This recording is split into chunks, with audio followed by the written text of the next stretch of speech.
Olá, hoje é dia de falarmos em direito do consumidor e meu convidado é perfeccionista, humilde e sonhador. Natural de Santo Ângelo, filho do seu Luiz Carlos e da dona Fátima, é bacharel em Direito pela Universidade Federal de Santa Maria. Especialista em Direito Empresarial pela Uniderp, especialista em Direito do Consumidor pela Universidade Federal do Rio Grande do Sul. Aos 31 anos, possui uma carreira em ascensão e desenvolve um trabalho de excelência como subprocurador do PROCON de Novo Hamburgo desde 2012. Em apenas 4 anos e meio, o órgão virou referência para os demais PROCONs do Estado e modelo nacional. Hoje teremos uma conversa de peso com Ítalo Bronzatti. Seja muito bem-vindo, seu Ítalo. Muito obrigado. Grande prazer te receber para essa conversa de peso. Um prazer estar aqui contigo hoje. Missioneiro. Missioneiro. E aí foi estudar em Santa Maria Direito. Verdade. O que te trouxe para Novo Hamburgo aí? Bom, o que me trouxe para Novo Hamburgo foi um convite do nosso amigo em comum, né, o Vinícius Bondan. Me trouxe para cá. Grande doutor Vinícius É Bondan. O responsável por eu estar aqui, então. Vocês eram tudo da mesma turma lá, hein? Ele e o Alexandre eram meus veteranos da faculdade. E aí, logo depois que o Vinícius se formou, ele trouxe o Alexandre para cá. E depois ele trouxe eu para cá. Então o Vinícius está montando um QG aqui em Novo Hamburgo. E a gente de várias partes do estado aí, né? Verdade. O doutor Alexandre é de Cruz Alta, eu acho. Não, ele é mais das missões ainda, é São Luís Gonzaga. São Luís Gonzaga, mais missioneiro ainda. Mais missioneiro. O Ítalo, por que o direito? Onde é que surgiu essa vontade de fazer direito? Bom, desde pequeno eu era muito de brigar pelos direitos, eu brigava pelos meus colegas e eu era meio que o advogado da turma, desde pequeno. E por um tempo eu pensei muito no que eu queria fazer e quando eu fui fazer o meu primeiro vestibular eu fiz para engenharia química. E aí, tudo a ver com direito? Nada, na verdade não tinha nenhuma relação. Eu queria mesmo ser jogador de futebol, mas a minha mãe me disse que eu não poderia, né? E graças a Deus ela disse que eu não poderia, senão eu estaria falido hoje. Mas eu fiz a engenharia química e eu vi que não tinha nada a ver comigo. E aí quando eu voltei a pensar em que curso eu poderia fazer, eu voltei lá nas minhas origens e pensei, bom, mas todo mundo falava que eu era um bom advogado da turma, isso e aquilo, e eu resolvi fazer o vestibular para o direito. E aí, bem diferente da engenharia química, desde o primeiro dia de aula eu já gostei da faculdade, então eu me encontrei no direito e aqui em Novo Hamburgo eu vim me encontrar no direito do consumidor, porque até eu vir para cá eu tinha só tido uma cadeira na faculdade, mas não tinha nenhum trabalho no direito do consumidor. Então Novo Hamburgo me proporcionou isso que eu estou vivendo hoje.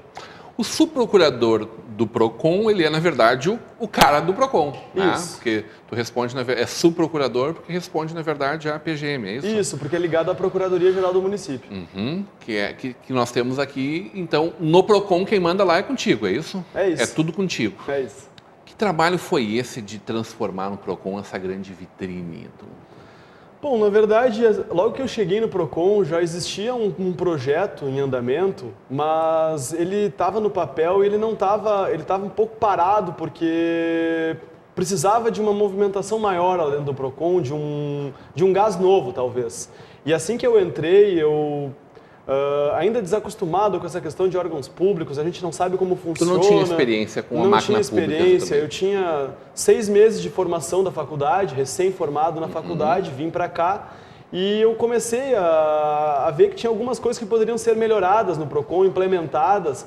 E logo na época eu me aproximei de pessoas a nível de PROCON estadual, conversei com PROCONs de outros municípios que tinham alguns exemplos interessantes e tentei trazendo para cá todos os bons exemplos que a gente tinha na volta.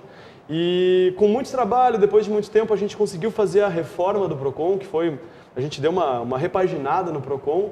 E hoje, depois da reforma do PROCON, foi muito mais fácil executar o resto dos projetos. Porque com a casa arrumada, a gente pode sair e divulgar o trabalho.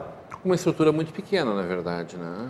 Sim, hoje a gente tem 10 pessoas que trabalham no PROCON.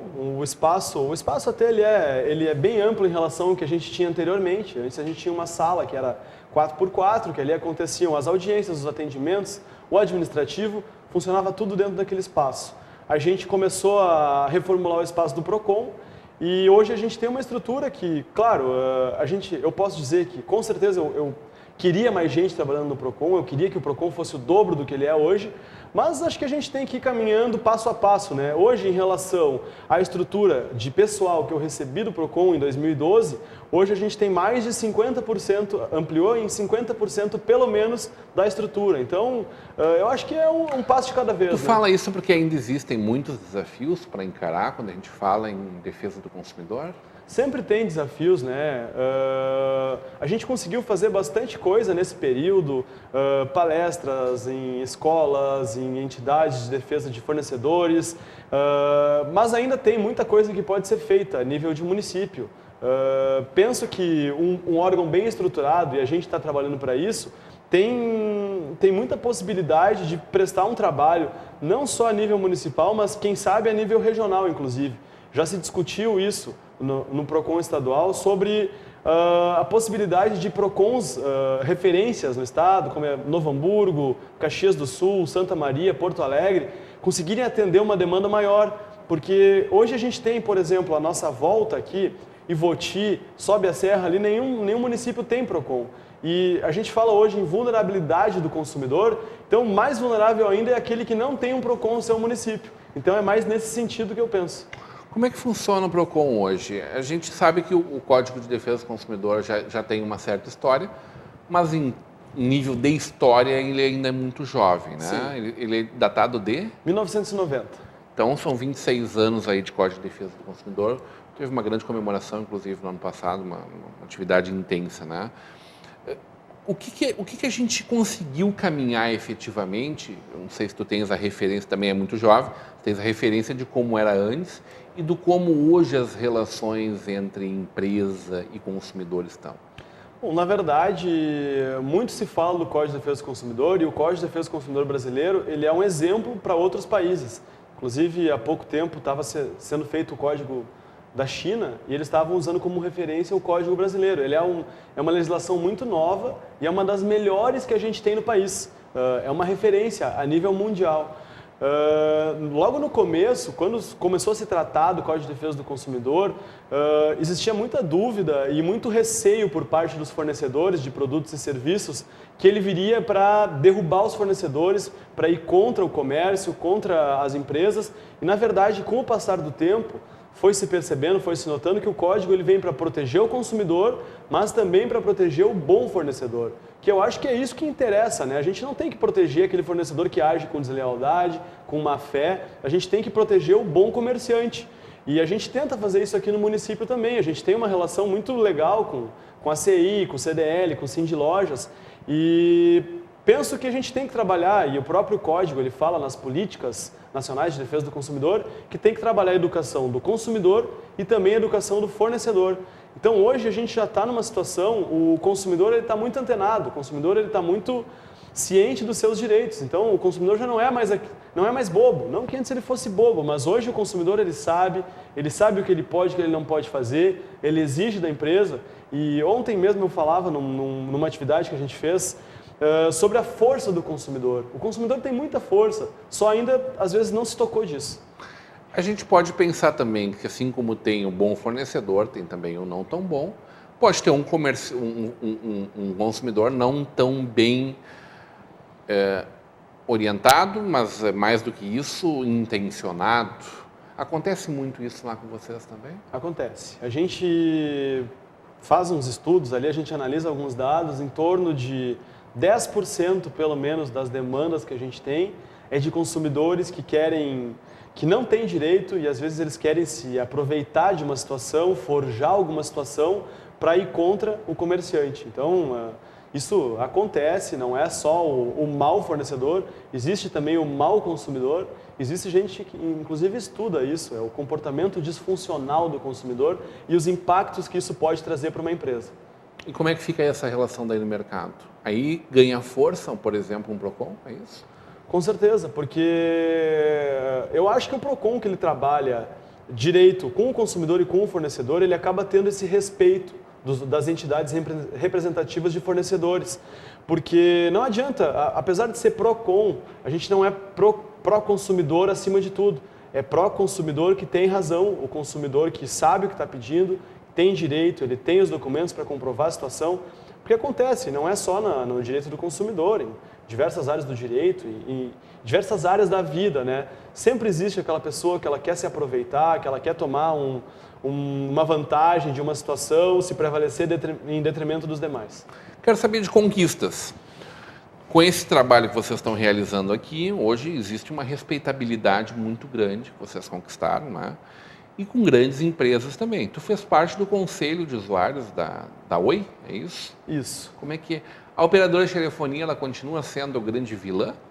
Na verdade, em 2014, quando saiu a primeira eleição para os conselhos de usuários, eles foram formados depois da resolução que criou o Regulamento Geral das Telecomunicações e determinou que todas as empresas criassem conselhos regionais que tivessem 12 integrantes, 6 entidades de defesa do consumidor e 6 consumidores. Então, nesse primeiro pleito, em 2014, nós concorremos através do PROCON Municipal de Novo Hamburgo, porque a Oi era a empresa mais reclamada na época aqui em Novo Hamburgo. Entrando lá, a gente conseguiu trabalhar para que isso diminuísse e hoje ela é a terceira reclamada aqui em Novo Hamburgo. O trabalho foi tão legal, foi tão positivo que agora na eleição, de novo para o Conselho, eu coloquei meu nome de novo à disposição e a gente foi reeleito para o Conselho de Usuários da Oi. E também, nesse mesmo pleito, o PROCON de Novo Hamburgo, também através da minha pessoa, se candidatou para o Conselho de Usuários da Claro, que é o grupo AMX, que é a Claro, a NET, envolve mais algumas empresas. Também o PROCON foi eleito. E nos 2 pleitos foi eleito em primeiro lugar. Então, acho que isso mostra que a comunidade aprova o serviço, que as pessoas estão vendo que o PROCON trabalha de uma forma séria, dedicada e correta. Claro que não tem como agradar a todos, algumas situações a gente não consegue resolver e a gente escuta, mas o PROCON não serve para nada. E acho que é o que mais dói ali na gente. Porque vocês não têm um poder de caneta exatamente em última instância. Verdade, a gente não... Mas em primeira instância tem. Em primeira instância sim, é que o PROCON ele não tem o poder para determinar que uma empresa atenda um consumidor. O PROCON pode orientar que a empresa atenda o consumidor e se a empresa não atender o consumidor, ele pode aplicar uma sanção, pode aplicar uma multa na empresa. Mas ele não pode, assim como acontece no judiciário, bloquear contas, determinar que a empresa faça uma determinada situação, porque o PROCON não tem esse poder. Até se discute, existe um projeto de lei sendo discutido no Congresso Nacional para dar mais autonomia para os PROCONs, mas ele ainda está em tramitação. Ô, Ítalo, e com essas multas vocês vêm conseguindo fazer um belo trabalho, Sim. né? Vários projetos surgiram dele. Certo. Vamos conversar sobre isso na volta do nosso intervalo. Hoje, uma conversa de peso com o Ítalo Bronzatti.